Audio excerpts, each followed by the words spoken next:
जय हिंद दोस्तों। लोकसभा चुनाव में अखिलेश यादव इंडिया अलायंस के नेता राहुल गांधी संविधान के मामले को लेकर मैदान में उतरे और जिस तरीके से उन्होंने प्रचार प्रसार किया कि बीजेपी के लोग बीजेपी संविधान को खत्म करना चाहती है, हमारे अधिकारों को छीनना चाहती है।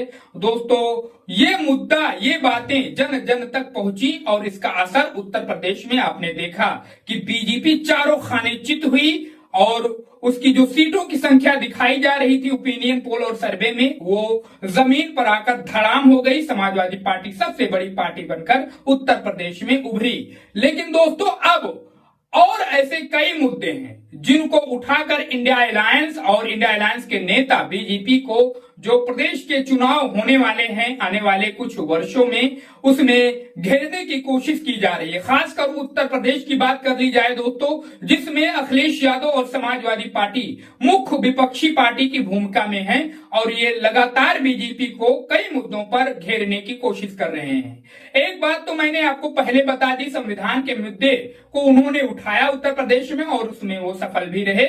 24 का नतीजा आपने देखा। अब दोस्तों, सामने ये बातें निकल कर आ रही हैं और कई मुद्दे उठाए जा रहे हैं समाजवादी पार्टी के द्वारा, जिसमें एक बहुत ही बड़ा मुद्दा निकल कर सामने आया है और समाजवादी पार्टी और विपक्ष के हाथ में लगा है। वो मुद्दा है दोस्तों वोट चोरी का, जो राहुल गांधी ने प्रमाण के साथ में पेश किया है और बाकायदा उन्होंने बताया है कि 6 महीने के जो है मेहनत के बाद ये नतीजा निकला है कि बीजेपी वोट चोरी कर रही है और कई तरीके से उन्होंने उस प्रेस कॉन्फ्रेंस में बातें बताई, चुनाव आयोग को भी कटघरे में खड़ा किया। दोस्तों, अब उस मुद्दे को लेकर अखिलेश यादव उत्तर प्रदेश में एक्टिव होते हुए नजर आ रहे हैं। उसके अलावा उत्तर प्रदेश में और कई मुद्दे हैं दोस्तों जो अखिलेश यादव लगातार उठा रहे हैं। इस वक्त में जो सबसे जरूरी और अहम मुद्दा है उत्तर प्रदेश में, वो किसानों का है दोस्तों।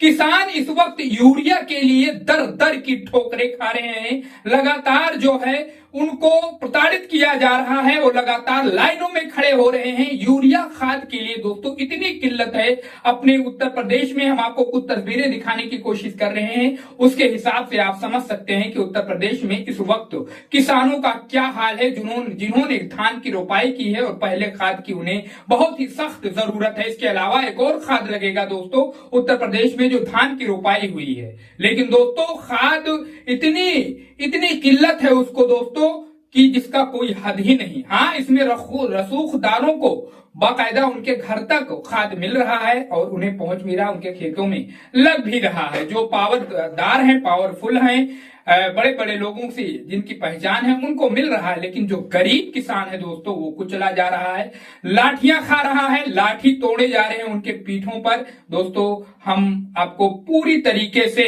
इस खबर से अवगत कराना चाहते हैं कि इस वक्त उत्तर प्रदेश में ये बहुत ही बुरा हाल हो रहा है किसानों का। इसी मुद्दे को लेकर दोस्तों अखिलेश यादव आने वाले 27 के चुनाव में वो मुद्दों को एकत्रित कर रहे हैं, इकट्ठा कर रहे हैं कि इन्हीं मुद्दों पर इस बार जो है 27 के विधानसभा चुनाव में चुनावी मैदान में उतरना है। अब दोस्तों, आप अपनी राय बताइए कि ये जो सारे मुद्दे अखिलेश यादव लेकर चल रहे हैं, इनमें कितनों में उन्हें कामयाबी मिलेगी या फिर बीजेपी की जो हिंदुत्व की राजनीति है इन सारे मुद्दों पर वो भारी पड़ जाएगी। अपनी राय बताइए, चैनल को जरूर सब्सक्राइब करिए, वीडियो को शेयर करिए। मिलते हैं किसी दूसरे खबर के साथ।